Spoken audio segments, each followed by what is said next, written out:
Right, welcome to another weekly vlog, and this week I'm over in Belgium. I'm fishing on the Canal with my old mate Kenny Hoeben from Carp Team Avid. And Kenny obviously is a resident in Belgium. He's fished all his life in Belgium, and today he's going to tell us all about how to fish in Belgium if you're an English carp angler looking to fish in Belgium. So welcome to the channel, Kenny. Thank you very much. Great to fish with you, mate. Yeah. We've had a great trip so far. Now, tell me a little bit about yourself, how old you are, how long you've been fishing for carp, and where do you like fishing first? Okay, so my name is Kenny Hoeben. I live in Belgium and I'm 34 years old. I fished since I was a little kid with my dad on roaches and zander and all the other fish.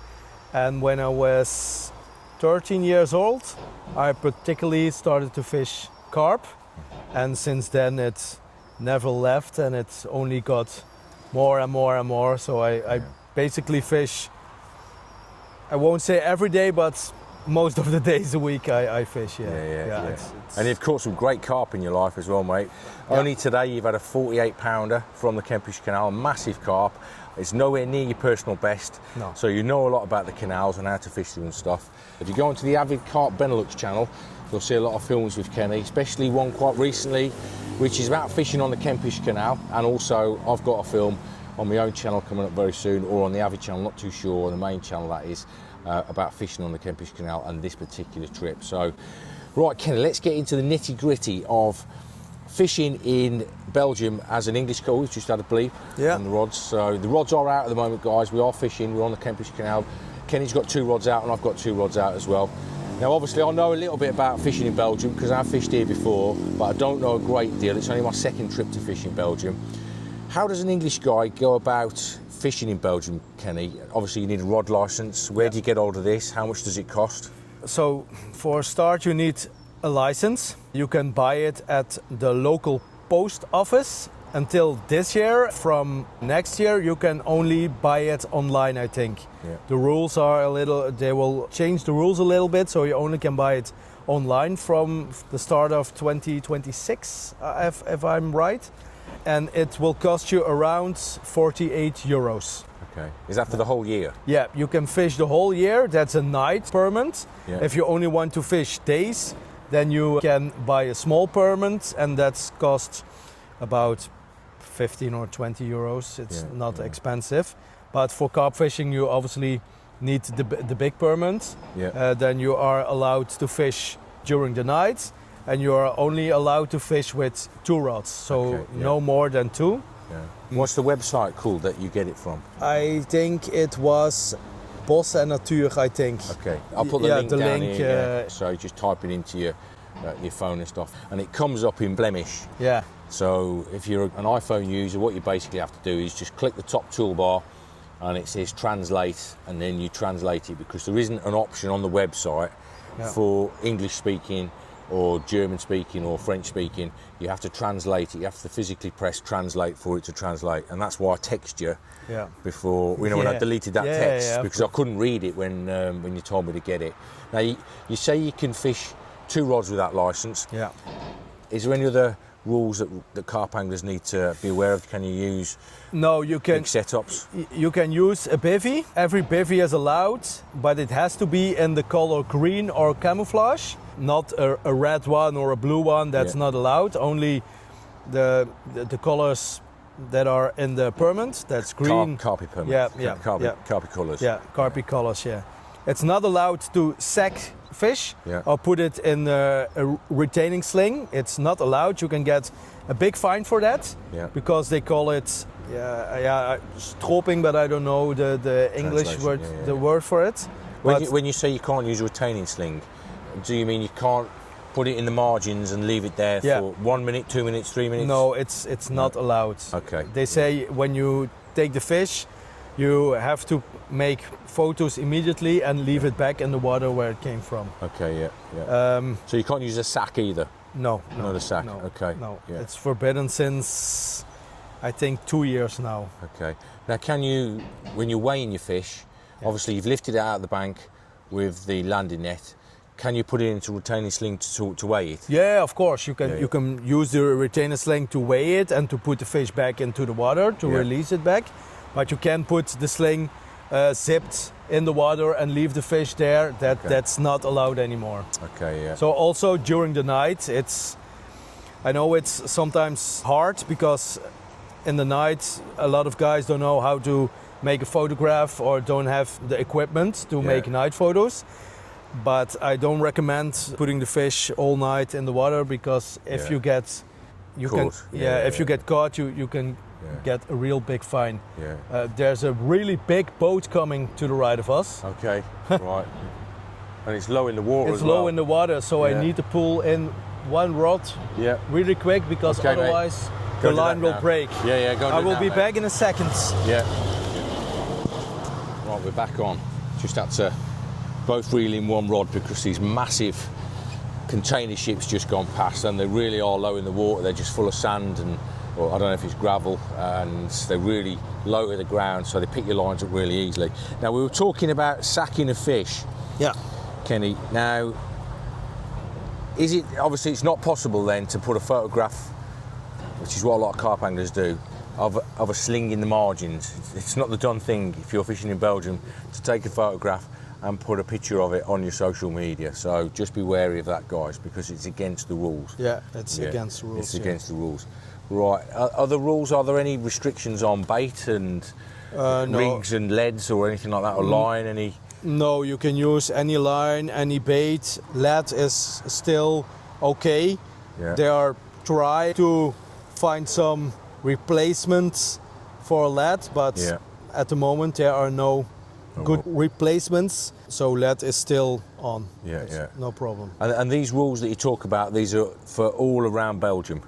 From the Flemish side. You also have the French side of Belgium where they speak French, but there are other rules there. Okay, So with the permit you can fish on canals, but you can also fish on some rivers and on some public lakes. But there is a little guidance book that you can order. I think it's for free when you buy your permit. You can choose the option, I think, to get it online in a PDF or send it to your home. In the guidance book are a lot of places named where you can fish, you can't fish. And on some places you can fish during the day. Some places you can fish during the day and the night, and some places are forbidden to fish in the night. And also some places are forbidden between the end of April till the beginning of June because of spawning rules, but that's not on the main canals, that's only on small canals outside the port. I think a lot of English carp anglers especially that want to come to fish in Belgium mostly want to come and fish on the canals because they're so famous in England. Now the Kempish Canal, which is where we are now, is probably the most famous amongst English carp anglers. Can they fish all areas of the Kempish Canal on that permit? Yeah, they can. Yeah. There are no restrictions for that. And the same with the Albert Canal then, and the V Canal? Yeah. You can all fish those canals with the same permit. Okay. Now, of those three canals, which is probably the most famous amongst English guys, which one is the easiest one? The Kempish, would you say, is the easiest? They're all difficult in their own way. Yeah, they're all difficult in their own way. And they're all connected, and they've all got different fishing. I know that. I understand. They do travel a lot. So, would you say though that the Kempish is probably the more easier one to fish than the others, or no? No, I would say, they all have their own difficulties. But I would say probably the Albert Canal is a little bit easier than the Kempish. Depends on what part of the Kempish you are. So some parts are really difficult.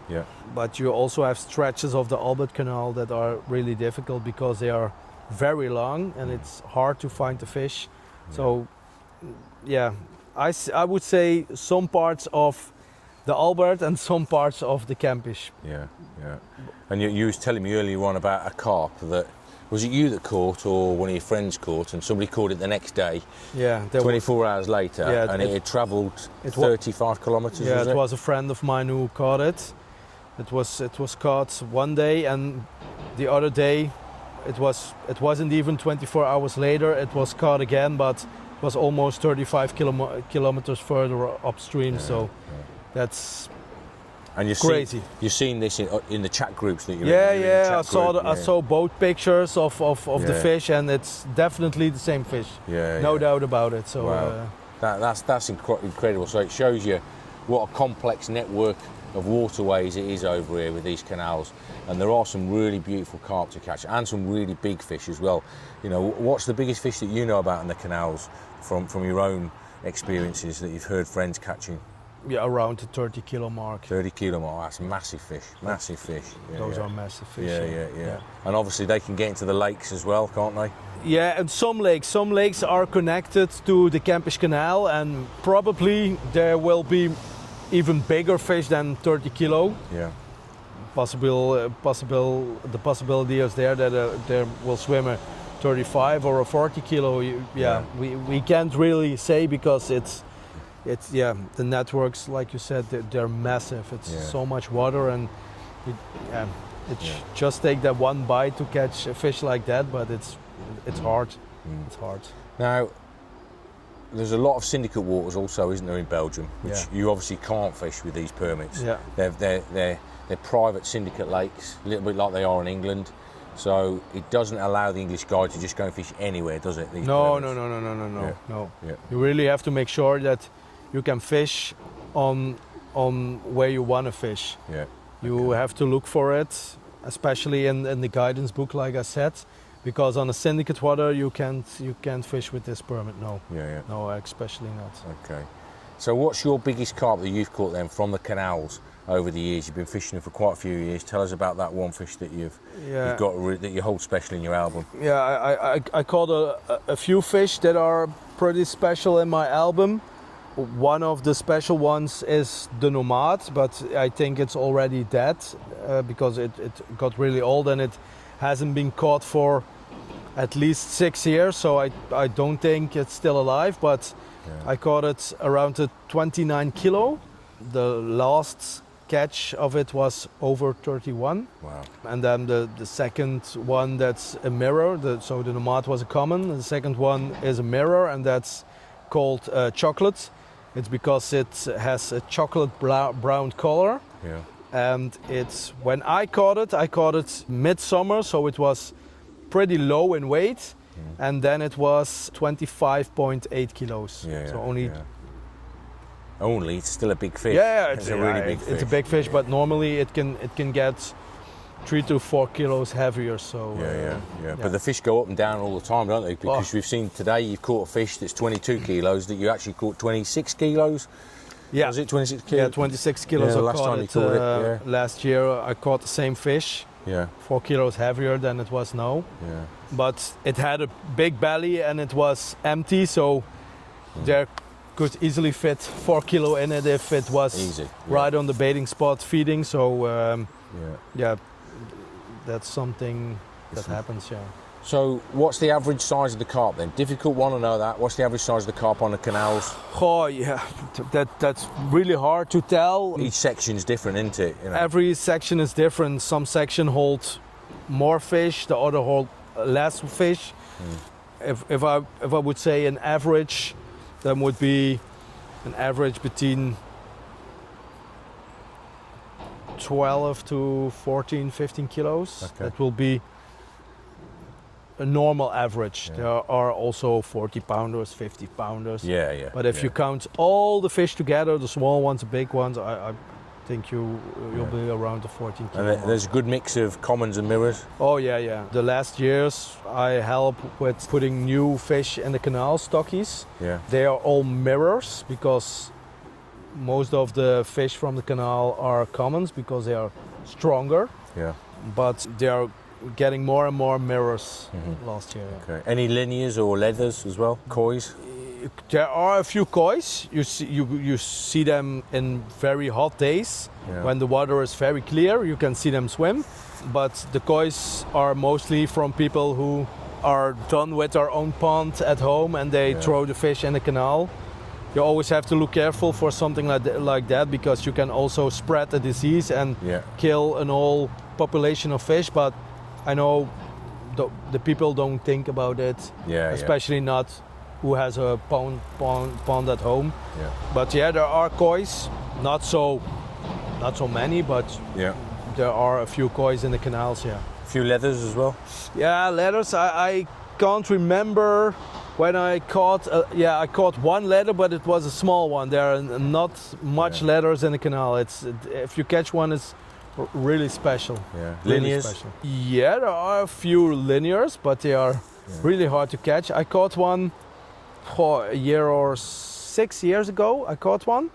It was almost 22 kilo, and we never saw the fish. Wow. So it was the first catch that we knew about it, and I don't know where it came from. Yeah. So it's possible that the fish came from the Albert Canal, swam through a lot of sluices, and ended up in the Campish and made its way further up. Yeah. Yeah, that's mad. That's possible. Yeah, that's mad. Yeah. So tactics-wise, and what do you recommend for fishing the canals? If you was an English guy coming here, obviously, they can't pre-bait areas, they can't get in areas where the locals are fishing out on a regular spot, maybe. So, what sort of tactics would you say? Be nomadic, like look for fish, move around a lot. Yeah, look for fish and move around. That's the one. If I don't have a baiting spot, I won't fish longer than 24 hours at one spot. Yeah. So fish one spot and move on to the next. Yeah. Try to look. Yeah. Sometimes you can see a carp roll or jump, or even when you come near the weekend, the water is much clearer. Yeah. And in the summer, if you got a Polaroid and you will walk a few kilometers, you are able to find some fish. Yeah. And if you find the fish, then it will be easier to catch the fish because they are nearby. So I would recommend. Now you talk to me about crayfish. There's a lot of crayfish population in the canals, so you need to use hook bait protection or hard hook baits, don't you? Yeah. And maybe also regularly casting because of the boat traffic as well. Yeah. Yeah. I would recommend to do that. Yeah. Yeah. You saw it yesterday. You left the rod. After the boat, it was okay. The boat didn't pick the rod up. You were lucky, in my opinion, because it will only happen 10% of the time, especially with a loaded boat. But you saw it after the boat. There was a lot of dirt around the lead and the hook area, and you won't fish as sharp as if you leave it. You can better cast again. It only takes a couple of seconds to reel it in and put it again in the water. So. And you also mentioned to me as well about the importance of the boats, because the boats are what get the carp going, aren't they? Yeah, if you don't have boats, it's harder to catch the fish. Yeah. The fish swim because of the boats. The boats. Are they on every section, the boats? No. There are sections where you nearly get any boat. Yeah. Some sections got a lot of boats, so it depends on what section you are. But I prefer to have boats because otherwise the water will clear up, and that's not the best situation for fishing on the canals. Yeah. That it makes it harder. The fish are more aware of what's happening around them. They won't be swimming as much if there are no boats. They don't need to, because they can lay down or they can chill wherever they want, but if there are boats, they have to swim. And if they have to swim, they are burning energy, and when they burn energy, they have to feed. It's like a human. Yeah. Now, is there a better time of the year to fish on the canals then? Like in England, spring's a great time. Is it a good time in Belgium as well? It's the same in Belgium. Spring, autumn, sometimes winter. I love winters too, because it's more quiet on the canals. You don't have that much fishermen, so you can do more of your thing. But then location is key. Location is everything in the winter. But the rest of the year, you can always catch a fish, in my opinion. Now let's finish then with a really great story. This is a great story. You've already told me this, but I want to repeat it on camera. Now, you've had your favourite ever capture for carp you've talked about. But what's your favourite ever capture? Tell us this story to the camera, because it's a great story. My favourite capture or catch is my father's wedding ring. My father passed away when I was a younger guy, when I was 16. But when I was a little kid, I always went with him fishing on roaches and little fish with the pole. And I was around 7 years old when we went to a local pond. It's lying in the woods. There hasn't been fished a lot. And he was making some ground bait and he threw it in the pond and his wedding ring flew off and it ended up in the pond. And yeah, it was gone. It is a pond really muddy, so yeah, you can find it in the water. So it lay there on the bottom of the lake for more than 20 years, almost 23 years. I always thought about it. I always thought I want to pull this ring out of the water. I want to capture the ring again. I want to have it with me. And one day I came across a guy who has a fishing store, Robbie Fish. And with the contact he does metal detecting, and a friend of him does metal detecting underwater. They have a sort of metal detecting group. And I contacted the guys and they came over and they went with diving suits in the water with metal detectors who work on the water. And they searched for an hour of 4, maybe 5 hours. And then one of the guys, Geert, got a hit. He came to the surface and he had his wedding ring. And the diver said, I always remembered where the ring went in the water, on the exact spot where it went in. And the diver, Geert, told me it was exactly on the spot where you said it went in. Right. But it was more than 50 centimeters under the silt. Under the silt, yeah. So you had to be lucky to get a signal from that. Yeah. But they looked with pinpointers and they put the pinpointers as deep as they could in the silt, and that's how he got a signal of the ring. But after almost 23 years, the ring was above the water and it was back where it belongs with us. Yeah. And yeah, it was a great story, and I will never forget it. It was a very emotional moment because I cried, but also the divers cried because it was a very special moment. You will never forget something like that, and I'm grateful for the guys that they managed to get this done. Really, absolutely awesome, mate. Brilliant story. From a brilliant guy. I've spent the week with him so far fishing over here in the canals. He's a wealth of information, and we've still got a few days left of this trip, so hopefully we can get a few more carp. Look out for that film coming to either the Avid channel or my own channel very soon. But thanks, Kenny, for that information, that great welcome. Story about your dad's ring. It's brilliant to be fishing with you so far, mate, and hopefully by the end of the trip we'll have caught a few more nice carp. But anybody that wants to contact Kenny on either Facebook or Instagram, you're the Canal Carper, aren't you, mate? Is it Canal Carper Kenny? Yeah, the Canal Carper, The Canal Carper. So he'll always welcome any questions that you've got about fishing in Belgium. But there you go, guys. It's a fantastic country to fish in. Loads of great fish to catch as well. So that's it for this week's vlog. Maybe catch me again next week, every Wednesday on this channel for some free uploads. So keep your eyes peeled.